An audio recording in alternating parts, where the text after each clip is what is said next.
Our nation is in trouble. I'm talking about our government and our culture.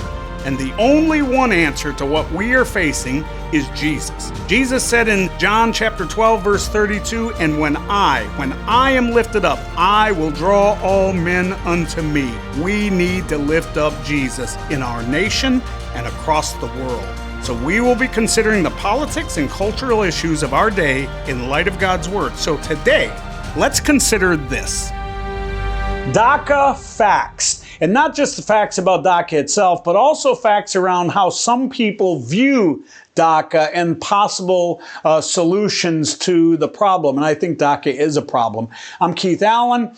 Welcome to the show this week. And I'll just jump in with this. You know, when people like myself decide they're going to run for public office, and by now you all know I'm running for political office here in Congressional District 34, for the House of Representatives. But regardless of the party that you run for office for, part of your job is to garner support from all these different groups, whether it be Republican clubs, CEC meetings, commissions, etc., women's clubs, men's clubs. There's a lot of support that you're trying to get. So you end up meeting with a lot of people. And part of what you're trying to do is to get them to support you. And quite frankly, many of these groups are looking for candidates that they could support. Be it with money, although not a lot of them have money to hand out. That tends to go through PACs. But some of them have connections. But then there's the endorsements, etc. So there's something in it for the candidate. And then obviously whoever the group is, they're looking for candidates that they can get behind as well. So I'm in that cycle now. I've been to many, many meetings, individual meetings, one-on-one meetings, and then obviously these club meetings and CEC meetings. The other day, this past week, I went to a meeting with some members of another club. I'm going to leave the club nameless for now because it really doesn't matter. It could be any of them.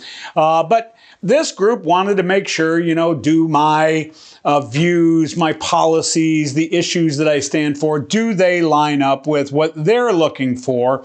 So I had this meeting with this group, and I'll just say on the front end, this was more like a pre-vetting meeting, if you will. But I met with 4 very intelligent people.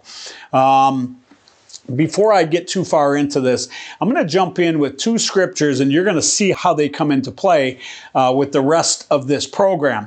Both these scriptures are out of the book of Proverbs, and I'm reading out of the NIV version. Proverbs 18, verse 2. Fools find no pleasure in understanding. Underline understanding. Fools find no pleasure in understanding, but delight in airing their own opinions. That doesn't mean necessarily that anybody that doesn't try to understand is a fool, but it does mean they're probably acting foolish in the moment. And I certainly saw some of that. And I see some of that daily when I'm kind of on the campaign trail. And then there's Proverbs 18 and 21. The tongue has the power of life and death, and those who love it will eat its fruit. So I start this meeting, and I start it with my info cards, right? That really says, here's my issues. I should have had one here. In fact, I'm going to let Judy go grab one for me. But I start with a high-level conversation around what are my priorities. So I go through this card, and, it's got me, what I'm running for, but on the back, it kind of tells you, what are the 5, 6, 7 things that I stand for. So I use this to start the meeting. Most of these people, these 4 obviously had already been to my website, so they kind of knew what I was about. But what I explained to them is there's going to be, I don't know, 6, 7, 8 of us Republican candidates running for this same seat.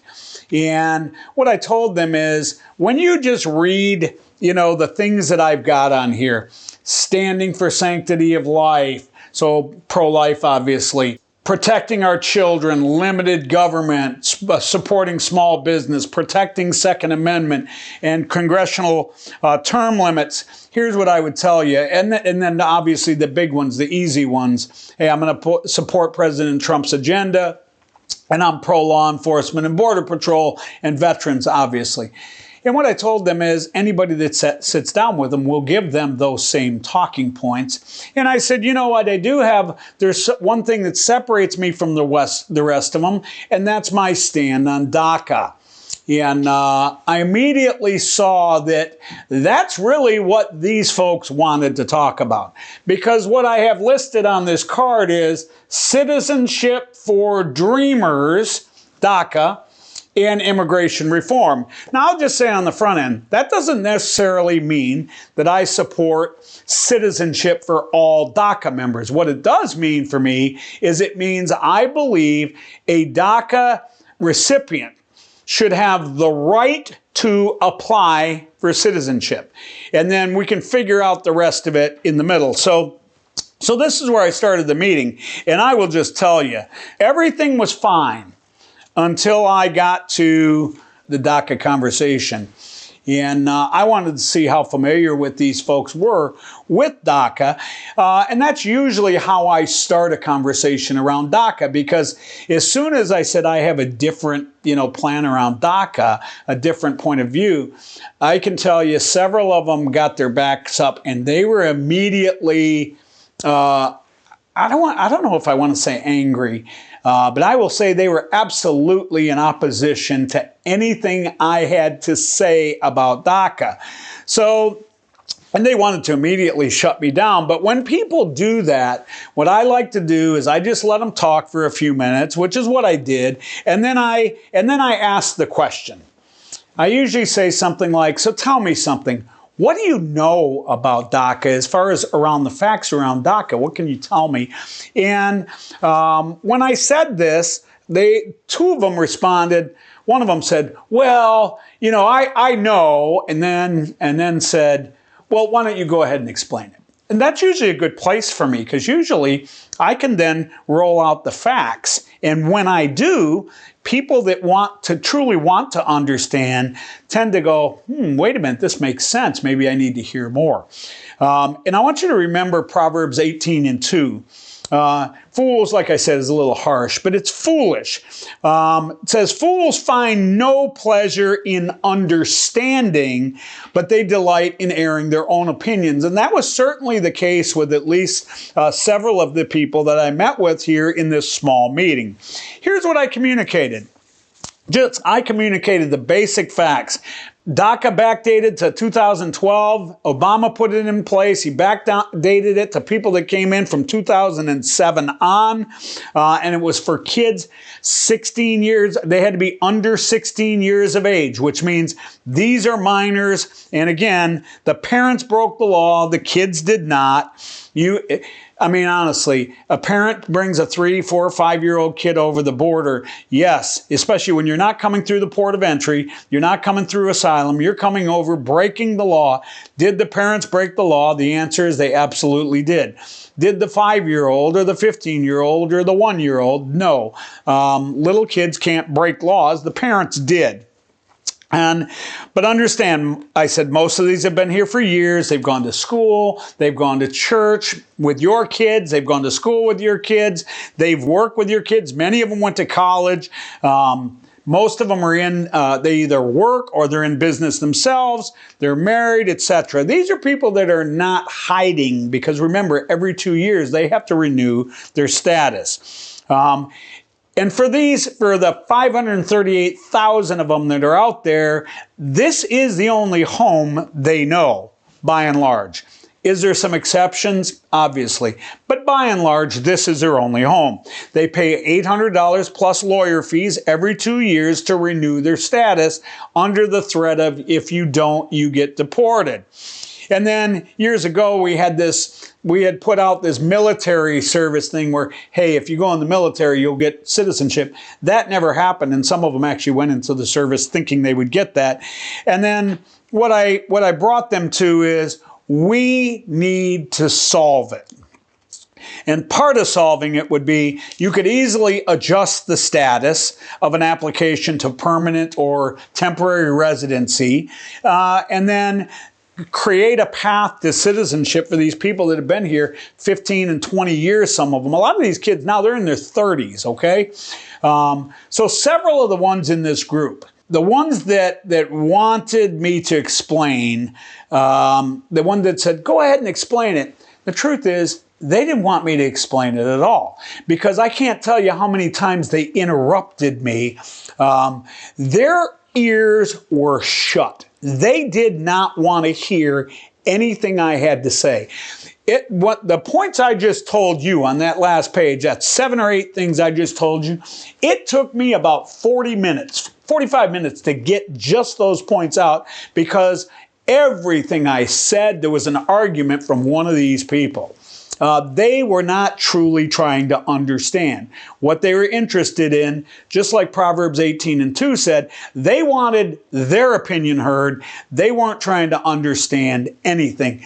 And, you know, honestly, when this whole thing was over, I don't know if this may be in my notes at the end, but obviously I'm sitting there, I'm having this conversation, and I'm sure you all know I'm a spiritual person. And in my mind, in my spirit, I'm praying, and I'm like, God, why am I here? Like, what do you want me to learn from this? Like, what am I supposed to be doing? You know, I mean, many of you kind of know what it means to be praying in your mind while you're, in a situation like that, because you want to make sure you're honoring God with your words, etc. And at the same time, you want to speak the truth. Well, what I think I discovered was, I think God wanted me to see, there are some people, and let me tell you, I believe these were Christians. I believe all 4 of the people in this meeting, I believe were Christians. But God was showing me, first of all, Christians aren't perfect.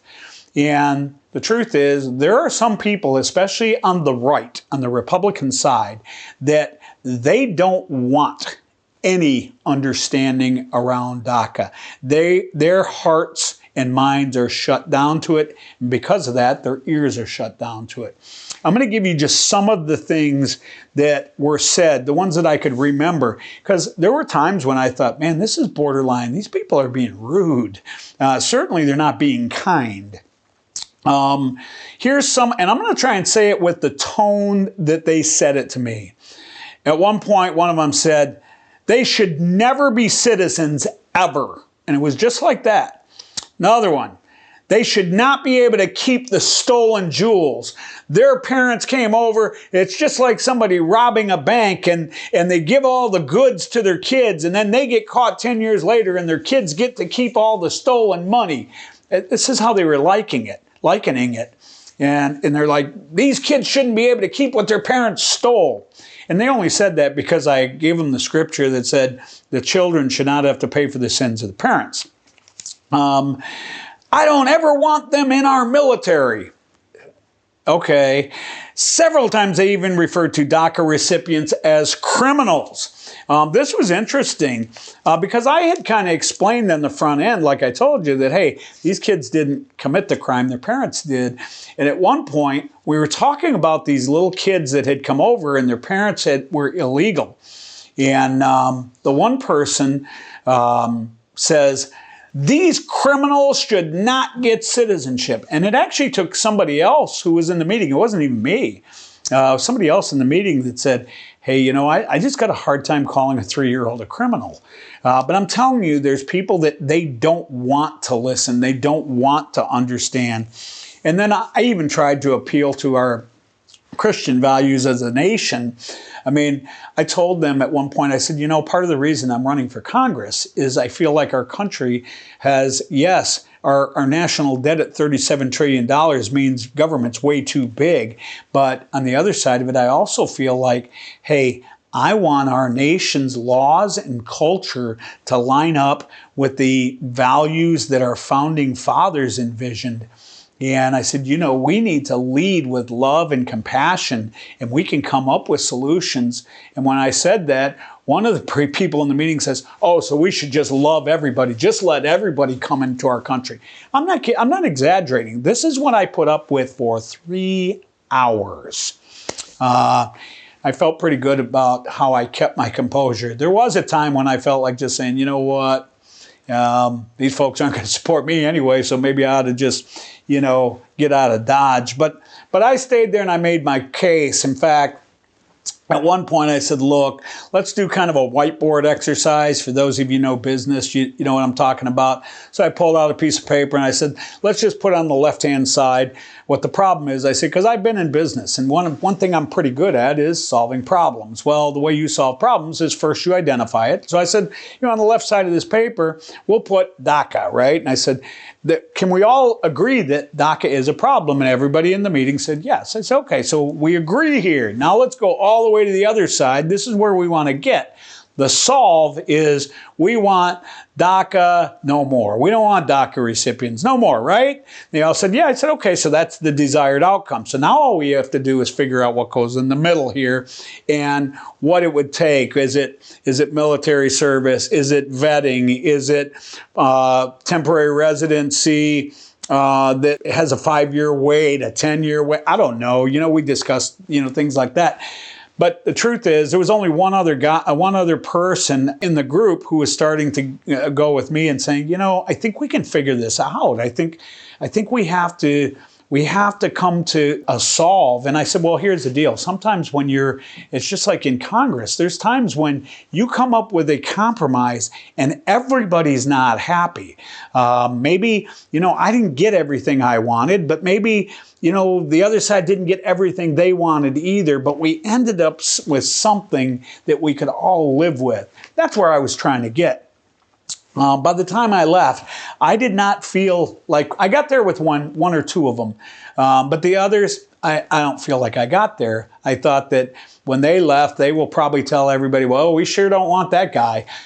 They gave me some good feedback. I mean, they said, well, I'll just tell you this. I like the fact that you were able to clearly and concisely talk about your point of view, why you felt like what you felt, whether we agreed with it or not. We like that you were able to do that. But let me tell you something. If I had caved into them, if I would have just in the first 20 minutes said, look, you guys are right. Maybe I should change my stand on this. If I'd have done that, it would have been a whole lot smoother. But I can tell you this. I believe that God wanted me to see, like everything else in this life, politics is a spiritual battle. When I listened to some of those comments, it reminded me of that scripture in Proverbs 18:21. The tongue has the power of life and death. Even Christians speak with death in their tongues when they lack understanding or they lack a desire to understand. This is a battle. So for those interested, I'm going to give you some more facts, more facts about DACA, just so you have it in your minds when you start to hear this more and more.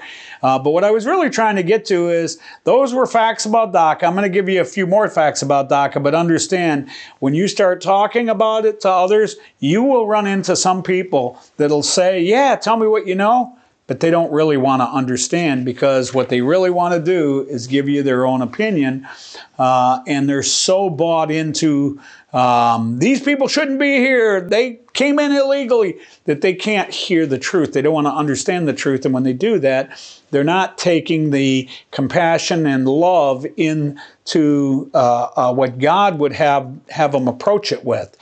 They're approaching it from their own intellect, and from their own intellect, they're not even processing the facts properly. Because the truth is, if you took the spiritual argument out of it, the truth is, anybody that can look at DACA would say, well, yeah, of course it's a problem. Yes, of course we need to get rid of it. Let's figure out what's going on in the middle. Well, there were several people in this meeting. There's no way it'll ever get solved. And I think that's part of the problem we have in Congress right now. This will interest you. I'm not going to talk about this right now, but I'll challenge anybody listening to this that's interested. There's a House Resolution 1589 is a bill, the American Dream and Promise Act of 2025, that actually a Democrat named Sylvia Garcia introduced in February, that talks about DACA and adjusting status and the path to citizenship. I haven't had the chance to go through it line by line, but at a high level, I'd say it's something that should at least be looked at. And there's too many people that would say, well, it was put out by a Democrat, so we don't want to have anything to do about that. Well, let me tell you something. If it's a solve for the country and we can get together and solve it for people, why wouldn't we? Anyways, House Resolution 1589 for anybody that's interested. I'm going to look more into it. But I want to give you some a quick update on the current state of DACA.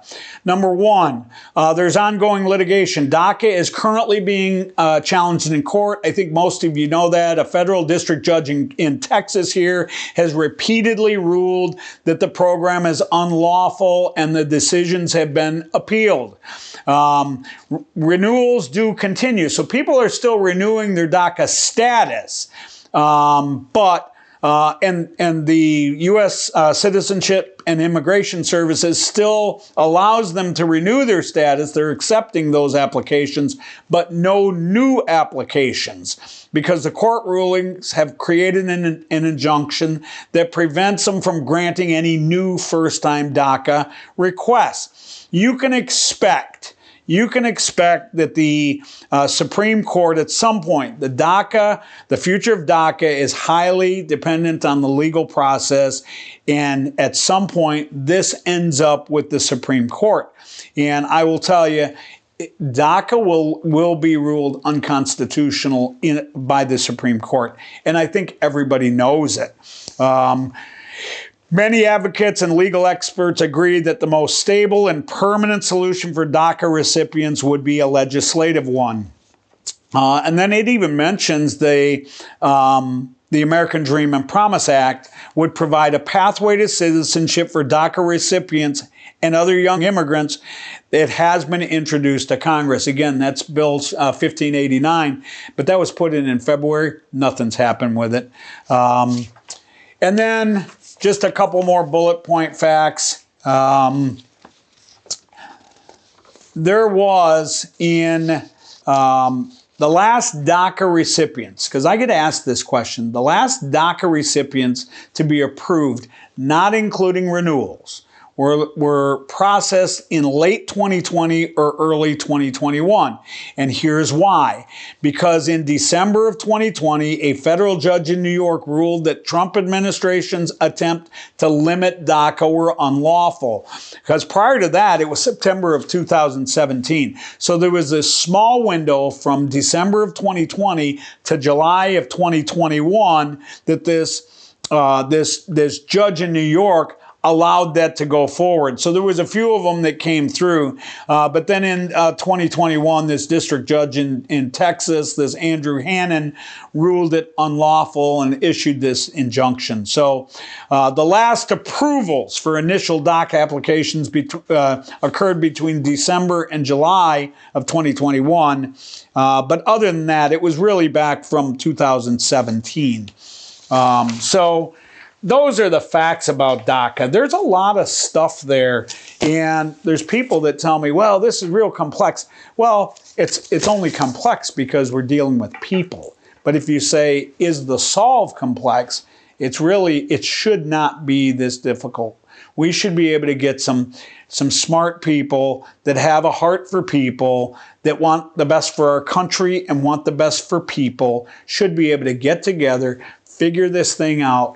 Here's what I can tell you is definitely no good. It's no good for anybody in our country to have to worry every 2 years about whether they're going to get deported or not, when this is the only country they've known since they were little kids. That doesn't make sense to me. And anybody listening to me, if you want truly to understand, you would start from a place of, yeah, that don't make sense. We need to figure that out. The second thing that doesn't make sense to me is, on top of it, is every 2 years, you're asking this person to pay $800 to renew something so that they can continue to worry about whether they're going to get deported every 2 years. And the ones that are smart, because, well, I don't know if they're smart, they're intelligent, and they worry about I better get a lawyer to make sure I do this right. So now they're into, $1,000 every 2 years that the average citizen, you and I, we don't have to pay that. It's not right. So does that mean they all get citizenship? No, I think you allow people to apply, and I think you have stipulations. I think you figure out all that stuff in the middle. Are some of them temporary residents? Are some of them permanent residents with a ability after X amount of time to apply for citizenship? For those that could apply for citizenship right away, is there a citizenship vetting? You can figure all that stuff out. Does the military fit in there? All that stuff can be figured out. What doesn't make sense is leaving it the way it is. And for several of the people that were in that meeting that I told you really don't want to understand, they say they want to solve it. They don't want to solve it. If it's up to them, we'll be dealing with the same thing 10 years from now. I'm committed to solving it. I think it's the right thing to do for our country. I think it's the right thing to do for people. And I think it's the right thing to do by God. So hopefully you got something out of this program. If you have questions, you can certainly email me. At keithallen4congress.com. My wife keeps telling me this. Charlie keeps telling me this, so I'll just say it to you in the camera. I need donations. I'm running for Congressional District 34 here in South Texas. This is a race that's watched, that everybody's watching all the way up to Donald Trump. And with the new maps that just got approved, the Republican maps for redistricting that just got approved, let me tell you something. There's a lot of people jumping into this race. And so far you have a grassroots candidate, Keith Allen, and you're going to have, I'll just say it, Mayra Flores is getting in the race. She's run before. She's backed by Washington. Eric Flores, he's in the race. He's backed by Washington. He's also an establishment candidate. And now there's a guy, Fred Hinojosa, who is Adam Hinojosa's brother. He's being backed by, obviously Adam's family. So all of these in their own way are establishment candidates. I'm the grassroots guy. I'm not saying I don't like any of these people. They're probably good people. In fact, I've met several of them. They seem to be very nice people. What I'm not okay with is the establishment determining who your next congressman is going to be. I think you all should determine that. But when you get Washington or Austin behind people, what you have is money and media that is behind them and pushes them so that the brand and everything else, the person you hear about the most is them, and that's where the voting tends to go. I'm not whining. I'm going to tell you what, I believe I'm going to win. But yes, I need your support. Keith Allen, 4, the number 4, keithallen4congress.com. Until then, see you next week. God bless.